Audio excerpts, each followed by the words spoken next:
Start చేయను.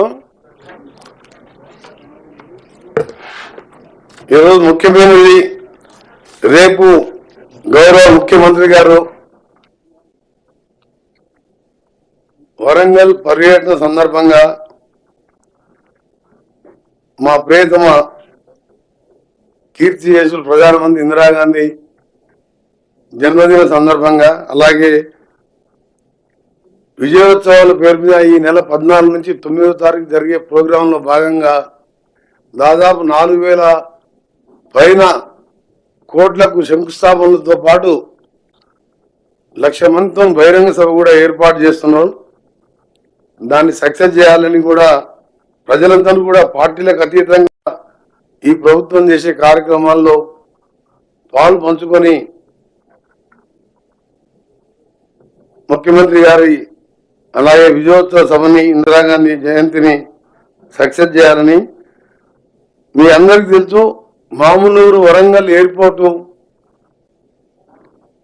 నేను MLA మొదటిసారి అంటే 6 సంవత్సరాలు 6 సార్లు 99లో కాకముందుకెళ్ళి ఎయిర్పోర్ట్ గురించి వింటున్నాం.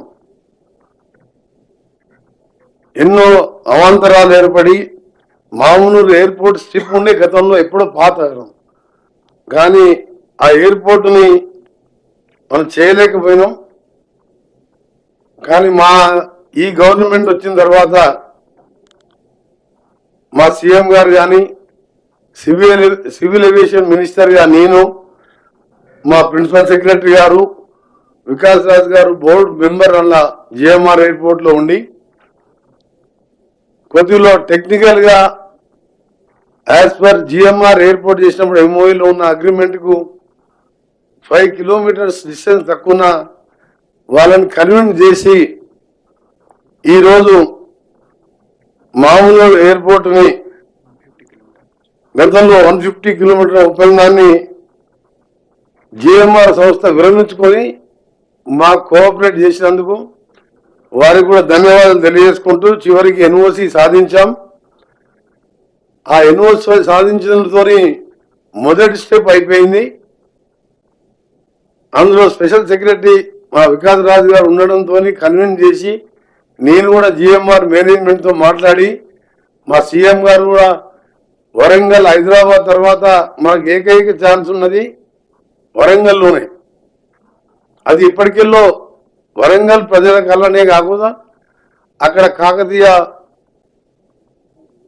పెద్ద టెక్స్టైల్ పార్క్ కానీ, యునెస్కో గుర్తింపు పొందిన రామప్ప టెంపుల్ కానీ, హైదరాబాద్ తర్వాత పెద్ద జనాభా ఉన్న సిటీ అది. అందుకని దాని మొదటి దశలో ఎయిర్పోర్ట్ని స్మాల్ ఎయిర్ క్రాఫ్ట్ రాకపోకలకు అనుగుణంగా తీర్చిదిద్దేందుకు మాస్టర్ ప్లాన్ తయారు చేసి ఎయిర్పోర్ట్ డెవలప్మెంట్ చేసేందుకు 8 నెలల టైంలోనే పూర్తి చేయాలని ఒక రోడ్ మ్యాప్ పెట్టుకొని ముందుకు పోతున్నాం. రెండవ దశలో సెకండ్ ఫేజ్లో airport authority of India international విమానాలు, పెద్ద విమానాల నుంచి మొదలుపెట్టుకొని కార్గో విమానాలు ఆపరేషన్ చేయడానికి రానున్న 1 సంవత్సరం 1.5 ఇయర్లో ఎయిర్పోర్ట్ విస్తరణ కోసం 1.5 ఇయర్లో కంప్లీట్ చేసేయాలంటే ఎయిర్పోర్ట్ విస్తరణ చేయాలి. పెద్ద ఫ్లైట్ దిగాలంటే దానికి 253 ఎకరాల భూసేకరణ కావాలి. దానికి నిన్ననే ప్రభుత్వ పరంగా ముఖ్యమంత్రి గారి అనుమతితోని 205 కోట్ల రూపాయలను విడుదల చేస్తూ జీవో కూడా ఇవ్వడం జరిగింది. మన దేశంలోని తిరుపతి, విజయవాడ, ఢిల్లీ, ముంబై, బెంగళూరు ప్రాంతాలకు రెగ్యులర్గా ప్యాసింజర్స్ తీసుకెళ్లే విధంగా పెద్ద విమానాలు నడపాలని కేంద్ర ప్రభుత్వాన్ని కోరాలని నిర్ణయించుకొని ఫస్ట్ వీక్ ఆఫ్ డిసెంబర్లో మన తెలుగువాడే అయిన ఆంధ్రప్రదేశ్ చెందిన గతంలో కేంద్ర మంత్రిగా ఉన్న ఎర్రంనాయుడు మా అందరికీ సుపరిచితుడు, వారి కుమారుడైన రామ్మోహన్ నాయుడు గారే సివిల్ ఏవియేషన్ మినిస్టర్గా ఉండడం మన అదృష్టం. వారితో మాట్లాడి ఈ తిరుపతి, విజయవాడ, ఢిల్లీ, బాంబే, బెంగళూరు తీసుకెళ్లే విధంగా మినీ ఏటీఆర్ ఎయిర్క్రాఫ్ట్ కాకుండా పెద్ద ఫ్లైట్స్ కూడా ఏర్పాటు విషయంగా 1.5 yearలో చేయాలని రాష్ట్ర ప్రభుత్వం నిర్ణయం తీసుకుని గౌరవ ముఖ్యమంత్రి గారి నాయకత్వంలో దాన్ని వార్ ఫుటింగ్ బేసిస్ లో చేయాలని నిర్ణయించుకోవడం జరిగింది.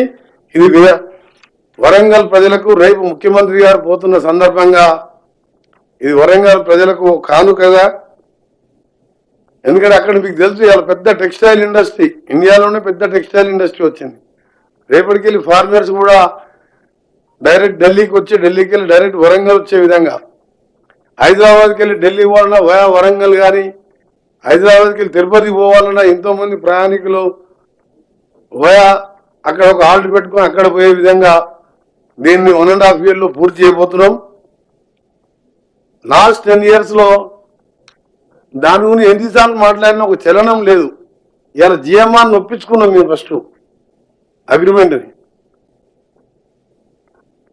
ఇదే కాకుండా ఫ్యూచర్లో భద్రాద్రి కొత్తగూడెం, రామగుండం గ్రీన్ఫీల్డ్ ఎయిర్పోర్ట్లకు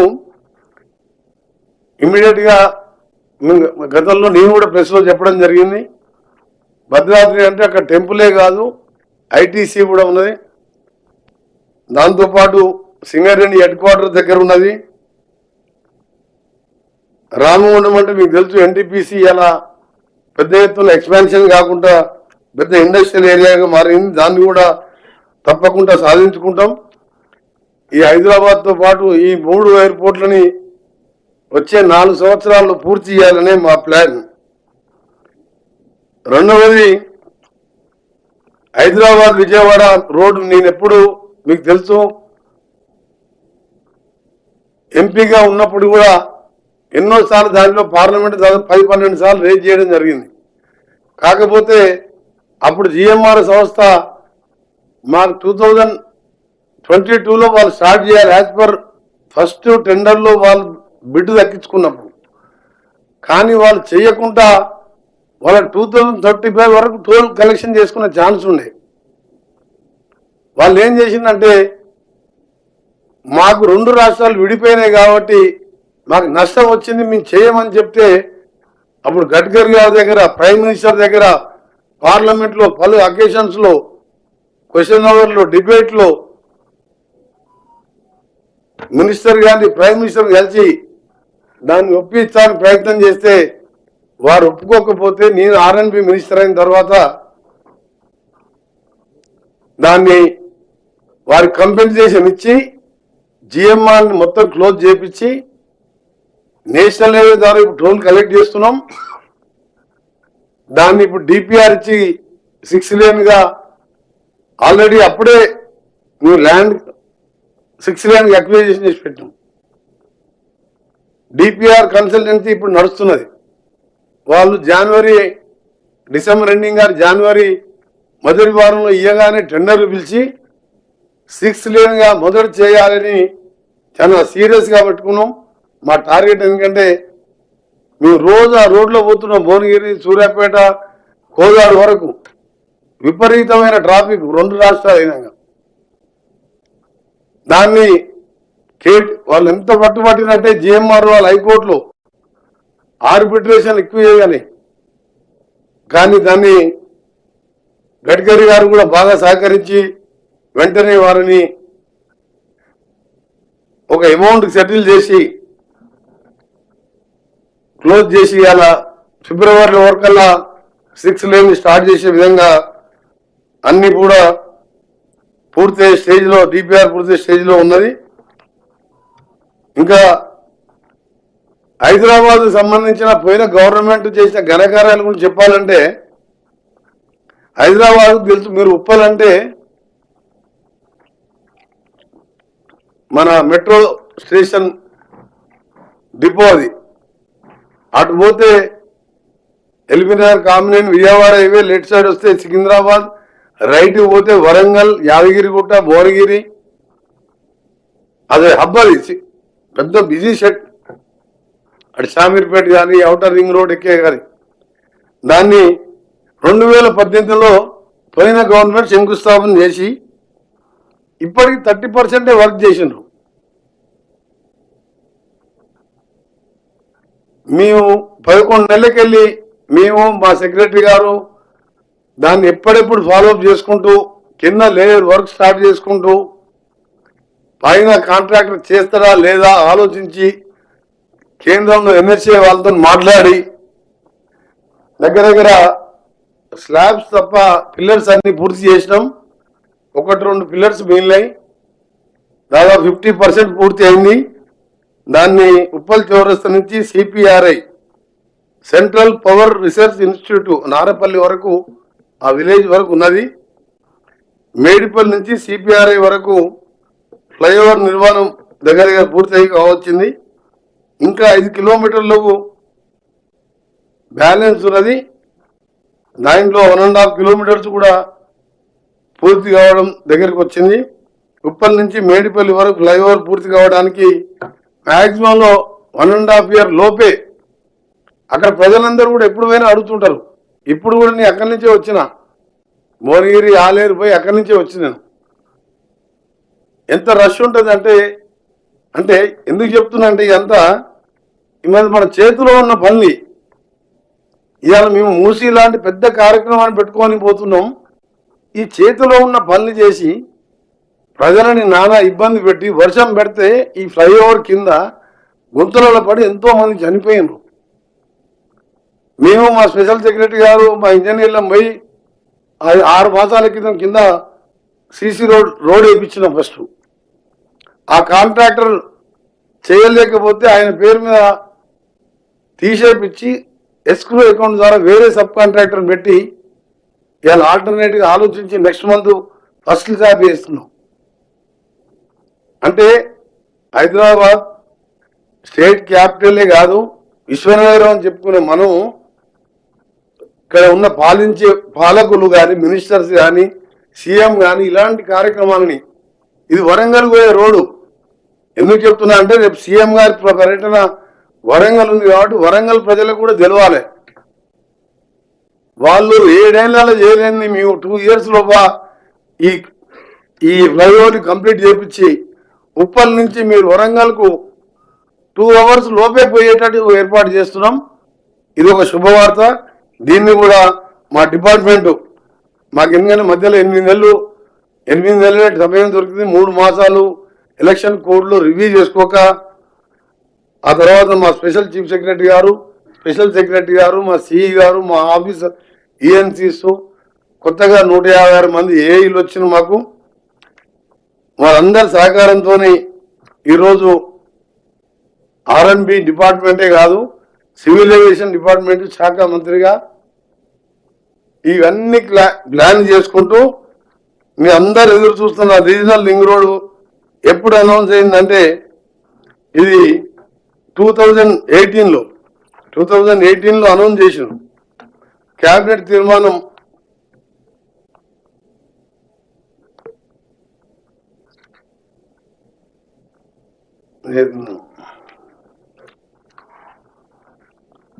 డేట్ ఇచ్చిన రీజనల్ లింక్ రోడ్ ఉత్తర నార్థన్ 2016 ఇన్ ప్రిన్సిపల్.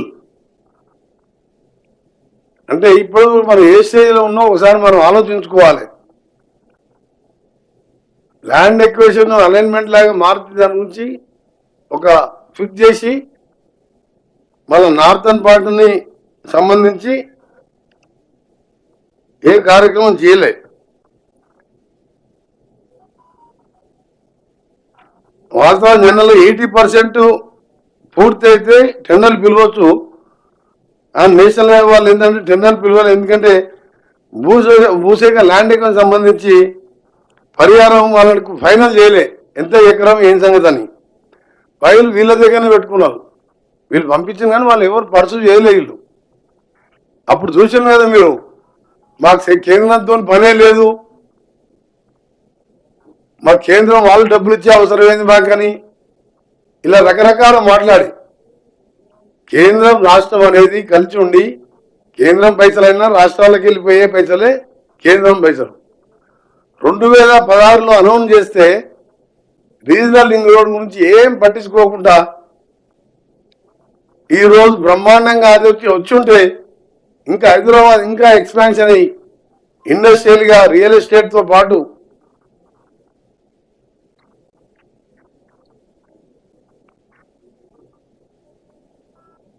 ఇప్పుడు మేము ల్యాండ్ ఎక్విజిషన్ కూడా నెక్స్ట్ మంత్ స్టార్ట్ చేస్తున్నాం. దాన్ని కూడా ముఖ్యమంత్రి గారు ఎక్కడ కూడా రైతులను ఇబ్బంది పెట్టకుండా ఒక హ్యుమానిటీ గ్రౌండ్ లో మానవీయ కోణంలో ల్యాండ్ ఎక్విజిషన్ చేయాలని మా డిపార్ట్మెంట్ వారికి ఆదేశాలు ఇవ్వడం జరిగింది. దానికి సంబంధించి ఎన్హెచ్కి పూర్తి ఇన్ఫర్మేషన్ వారికి కావాల్సిన కోఆపరేషన్ కూడా అందించుకుంటూ ప్రాజెక్టు నిర్మాణాన్ని కూడా వేగవంతం చేయాలని డిసైడ్ చేయడం జరిగింది. Regional ring road northern part కోసము 1895 హెక్టార్ల భూమిని ఇప్పటివరకు చేయవలసి ఉండగా ఇప్పటిదాకా 1862 హెక్టార్ల భూమి కోసం 3D నోటిఫికేషన్ జారీ చేయడం జరిగింది. మీకు అన్ని డీటెయిల్ ఇస్తాం. ఇదంతా కూడా ట్రాన్స్పరెంట్ గా చేస్తున్నాం. అందులో 1320 హెక్టార్లకు డ్రాఫ్ట్ అవార్డు ప్రిపరేషన్ జరిగింది. మరియు 427 హెక్టార్ల భూమికి అవార్డు ఎంక్వైరీ జరుగుతున్నది. 94 హెక్టార్ల భూమి వివిధ దశల్లో కోర్టు కేసులో ఉన్నది. ఇవన్నీ ఎందుకు చెప్తున్నామంటే ఒక ప్లాన్ ప్రకారం హైదరాబాద్ సిటీని గతంలో ఓఆర్ఆర్ కాంగ్రెస్ పార్టీ 2004లో పేపర్కే పరిమితం అయితే దాన్ని ఏ విధంగా వార్ ఫుటింగ్ లో పూర్తి చేసి అదే ఏరియాలో ఎయిర్పోర్ట్ నిర్మించి దాని పక్కనే కోకాపేట్ ఎస్సీజెడ్ కానీ పక్కకే ఫైనాన్షియల్ డిస్ట్రిక్ట్ నిర్మించి ఇలా హైదరాబాద్ని ఒక వరల్డ్ మ్యాప్లో ఉంటుందంటే అప్పటి ఓఆర్ఆర్ ఇవాళ మళ్ళా ఈ రీజనల్ రింగ్ రోడ్డు మరొక సూపర్ గేమ్ చేంజర్గా హైదరాబాద్ని అన్ని విధాల ముందుకు తీసుకునే విధంగా ఈ కార్యక్రమాలను కూడా స్పీడప్ చేయాలని నిర్ణయించుకున్నాం.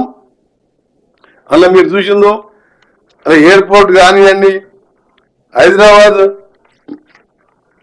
విజయవాడ 6th లేను గడ్కరీ గారిని వెంటనే ఒప్పించి దాన్ని చేయడం కానివ్వండి. ఇంకొకటి మన శ్రీశైలంకు ఈ ఆర్ఓపి ఎలివేటెడ్ కారిడార్ శ్రీశైలంకి మనం పోయే రోడ్డుని రిజర్వ్ ఫారెస్ట్ గుండా పోతుంటే సీఎం గారు నేను ప్రైమ్ మినిస్టర్ మన గడ్కరీ గారిని కలిసినప్పుడు అక్కడ మాకు ఎలివేటెడ్ కారిడార్ కావాలి అని చెప్తే 62 కిలోమీటర్స్ని సింగిల్ పిల్లర్తో డిపిఆర్ తయారు చేయని చెప్పి వాళ్ళు ఎన్హెచ్ఏ వారికి గడ్కరీ గారు ఇన్స్ట్రక్షన్ ఇవ్వడం జరిగింది. దాదాపు 7,000 కోట్ల ప్రాజెక్ట్ అది రిజర్వ్ ఫారెస్ట్ కాబట్టి రోడ్ వెయిటింగ్ ఛాన్స్ ఉండదు. తప్పకుండా మాకు పూర్తి నమ్మకం ఉన్నది. గడ్కరీ గారు మాట్లాడిన తర్వాత, నేను గౌరవ సీఎం గారు మాట్లాడిన తర్వాత మాకు మంచి నమ్మకం ఏర్పడ్డది. దాన్ని కూడా 1 సంవత్సరం లోపు డిపిఆర్ పూర్తి చేపించి శాంక్షన్ చేపిస్తే ఇటు రాయలసీమ ఆంధ్ర పోయే వాళ్ళకు కూడా షార్ట్ కట్ అవడే కాకుండా గతంలో ఛత్రపతి శివాజీ మహారాజ్ శ్రీశైలం అంటే గుర్రం మీద ఆ రేడియాలు పోతున్నాయి. దానికి ఒక చరిత్ర ఉన్నది ఆ రోడ్డుకు. అందుకనే దాన్ని మేము కూడా ఏం చేసినాం అంటే మాకు షార్ట్ కట్టే కాకుండా శ్రీశైలం వెళ్ళే భక్తులకు కూడా ఈ రోజుల్లో చూస్తున్న తిరుపతి తర్వాత శ్రీశైలం ఎక్కువ పెరిగింది రష్. అందుకని దాన్ని కూడా ప్రయత్నం చేసి మిగిలిన ఫ్లైఓవర్స్, మిగిలిన నేషనల్ హైవే రోడ్స్ని అన్ని కూడా phase wise land acquisition speed up చేసి ముందుకు పోతున్నాం. ఇందులో ముఖ్యమైనది మామూలు ఎయిర్పోర్ట్ రేపు ముఖ్యమంత్రి గారి పర్యటన ఉన్నది. దాంతోపాటు దాన్ని ఇలా గతంలో ఫస్ట్ ఏంటంటే చిన్న ఏటీఆర్ ఫ్లైట్లు దిగే విధంగా అనుకున్నాం. కానీ లాస్ట్ వీక్ ముఖ్యమంత్రి గారితో మాట్లాడి మా డిపార్ట్మెంట్ అంతా చర్చించి పెద్ద ఫ్లైట్లు కూడా దిగే విధంగా ఏర్పాటు చేయడం జరిగింది. దానికి సంబంధించి నిన్న 253 కిలోమీటర్లకు 205 కోట్లు రిలీజ్ చేయడం జరిగింది. వచ్చే నెల ల్యాండ్ ఎక్విజిషన్ కూడా స్టార్ట్ చేస్తాం. దాని ఎయిర్పోర్ట్ని 1 ఇయర్ లోపే చిన్న విమానాలు దిగే విధంగా 1.5 ఇయర్ లోపే రెగ్యులర్ ఎయిర్పోర్ట్గా కేంద్ర ప్రభుత్వం సహకారం, కేంద్ర పౌర విమానయాన శాఖ మంత్రి గారి సహకారంతో పూర్తి చేస్తామని మీ అందరికీ తెలియజేసుకుంటూ, మీరు దీనికి సంబంధించిన ఉంటే అడగండి. మనం మూసి గీసి అడిగేది ఉంటే ఈ సబ్జెక్ట్ డిబేట్ అవుతుంది. మళ్ళా మూసి ఏంటంటే ఢిల్లీలో ఉండే మంత్రులందరూ గల్లీలలో ఉండి షూలు వేసుకొని, సాక్స్ వేసుకొని, ఏసీలు వేసుకొని, దోమలు రాకుండా మస్కిటో ఆయిల్ పెట్టుకొని, వాళ్ళ గురించి మీరు టైం వేస్ట్, మీరు అడగడం వేస్ట్, నేను చెప్పడం వేస్ట్. నెలల 4-5 సార్లు సొంత స్టేట్కి వచ్చిపోతారు, సొంత కాన్ఫరెన్స్కి వచ్చిపోతారు. నెలలో 3 రోజులు ఢిల్లీలో, 27 రోజులు హైదరాబాద్లో. అంటే దేశానికి మినిస్టర్లా, మూసిని అడ్డుకుంటానికి మినిస్టర్లా వీళ్ళు. ఒక్కసారి వచ్చి నల్గొండ జిల్లాలో ఏదన్నా ఒక ఊర్లో పండుకొని పొద్దున కాళ్ళు చేతులు క్షేమంగా తీసుకొని రమ్మని చెప్పండి, నేను ఒప్పుకుంటాను. ఏదో వాళ్ళ ప్రాంతం, గతంలో వాళ్ళ ఎమ్మెల్యే ఉన్న ఏరియా కిషన్ రెడ్డి గారు అక్కడక్కడ సిటీలో వాళ్ళకున్న సంబంధాలు బీజేపీ కొద్దిగా ఉన్నది కాబట్టి ఆ ఏరియా బతికింది. కానీ నల్గొండ జిల్లాలో ఏ ఊరన్నా తీసుకోండి, భువనగిరి నుంచి మన సీఎం గారు సంఘం పోయింది కదా, సంఘంకి వెళ్ళి దామరచెల్ల వరకు పండుకొని క్షేమంగా హైదరాబాద్ రమ్మని చెప్పండి. వస్తారో కృష్ణాలో పడేస్తారో మూసిలో పడేస్తారో మాకు తెలియదు. ఈ పోయినోరందరినీ మూసిలో ఎత్తేస్తారు. ఎందుకంటే ఆ ప్రాంతంలో పుట్టి పెరిగిన వానిగా ఇప్పుడు కూడా పోయిస్తున్నా భువనగిరికి, ఆలేరుకు. మీకు దండం పెడతాను సార్. బీజేపీ వాళ్ళు, బీఆర్ఎస్ వాళ్ళు పనిలేక వరులుతున్నారు. ఎట్లన్నా చేసి మూసిని క్లీన్ చేయండి సార్, మేము బతికే ప్రసక్తే లేదని చెప్తున్నాం. అంటే వీళ్ళు మానవత్వం ఉన్న మనుషులా? ఈ పార్టీలలో రాజకీయాలకు ఎందుకు వచ్చిన వీళ్ళు? ఎప్పుడు రాజకీయాలే కావాలా?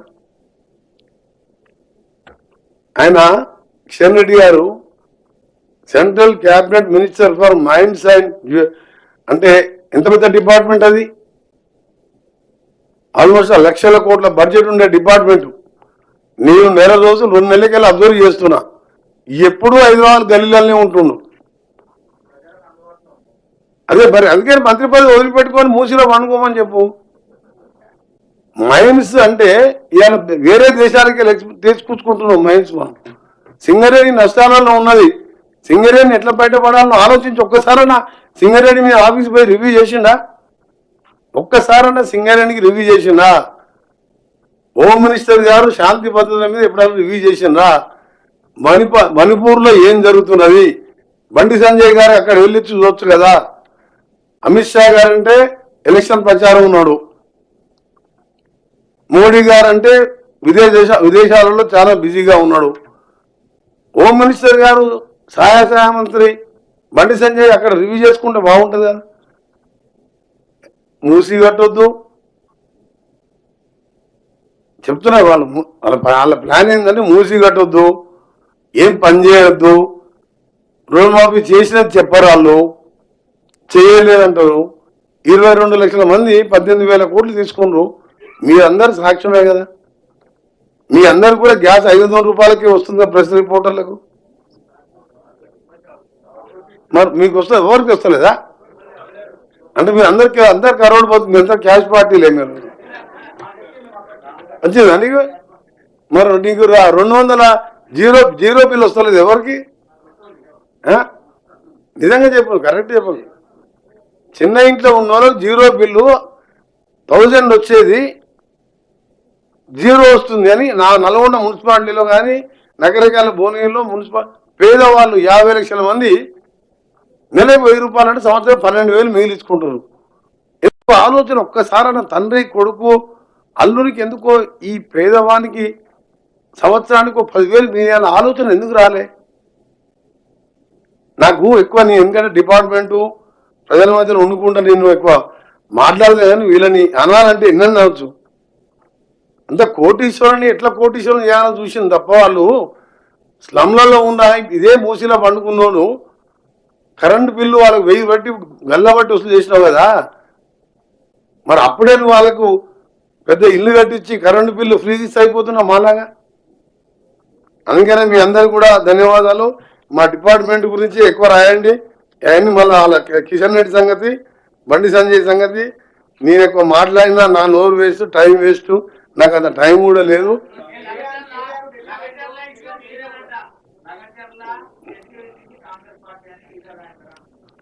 లగచర్ల గురించి మాట్లాడినప్పుడు కేటీఆర్ వాళ్ళ నాయన బషీర్బాగ్ లో కాల్పులు జరిపినప్పుడు డిప్యూటీ స్పీకర్ గా ఉండి రైతులను కరెంటు బిల్లు తగ్గియమంటే కాల్చి చంపిన దాంట్లో చంద్రబాబు నాయుడు తర్వాత పెద్ద పాత్ర కేసీఆర్ గారిది. లగచర్ల చేసిన సురేష్ అనే ఆయన రేపు కేసు మైనర్ అమ్మాయిని రేపు చేసి మర్డర్ కేసులలో నుండి బరాబర్ ఆ సురేష్ అంటుండు నా పార్టీ వాడే, నా పార్టీ అని చెప్పిందంటే నాయన కేటీఆర్ నీకు దండం. కేటీఆర్ అన్న నీకు తెలియదు. ఇంకా బరాబర్ సురేష్ మా పార్టీ టీఆర్ఎస్ పార్టీ నాయకుడు, బరాబర్ 15 ఏళ్ళ అమ్మాయిని రేప్ చేసిండ్రు, దొంగతనాలు ఉన్నాయి, మర్డర్ ఉన్నాయి, మా పార్టీనే గర్వంగా చెప్తున్నా అన్నాడు. అందుకనే దండం చెప్తున్నా కేటీఆర్ కు. అలాంటి రేపిస్టులను పార్టీలో పెట్టి నువ్వు అమెరికాలో చదువుకున్నావు అంటే ఎవరు నమ్మాలి? అసలు నేను ఒకటే అడుగుతున్నా, లాస్ట్ పాయింట్ కేసీఆర్ ఒకటి 70,000 ఈ 11 నెలలు ఇంకో 10,000 పుస్తకాలు చదివినొచ్చు, ఏం బయటికి వెళ్తలేడు కదా. 80,000 పుస్తకాలు చదివిన కేసీఆర్ కు నా రిక్వెస్ట్, నిజంగా మూసి ఏం క్లీనింగ్ వద్దు, ఇట్టే వదిలిపెట్టురి. సబర్మతి నమామి గంగా వాళ్ళు చేసుకుండ్రు. ప్రజలు నల్గొండ వాళ్ళు రంగారెడ్డి సావని అని ఒక్క పాట కేసీఆర్ నొచ్చి మూసి శుద్ధీకరణ వద్దు, ఇట్లనే సావని నల్గొండలని చెప్పవను నేను మా ముఖ్యమంత్రి గారిని ఒప్పించి మూసి జోలికే భూమి. ఎందుకు మాట్లాడతలేడు ఆయన? ఆయన అంతా మేధావి. ఒకటే చెప్తున్నా సీరియస్ గా, మీరు మా మినిస్టర్లు ఎవరు అడగలే, ఇప్పటికీ మా ముఖ్యమంత్రి గారు కూడా అడగలే. నేను అడుగుతున్నా కేసీఆర్ గారు, నువ్వు అడుగు, మూసి ముట్టుకోకురి మీరు. నల్గొండలు చావని ఈ pharma industries, metals, drainage, fluoride, వాళ్ళ బతుకులు ఎటువైనా ఏం కాదు, దగ్గర పోతుందని కేసీఆర్ చెప్పమని చెప్పని మేము పోయి మా ముఖ్యమంత్రి గారిని బదిలాడతాం. మేము మా సావుడేదో మేము సత్వం, కేసీఆర్ వద్దంటుండగా అంత పెద్ద మేధావే వద్దంటుండు, బంద్ చేయని చెప్తాం. సార్ RRR నార్త్ పార్ట్ ఎప్పుడు స్టార్ట్ అయింది? సౌత్ పార్ట్ అలైన్మెంట్ ఖరారైందా సార్? రెండు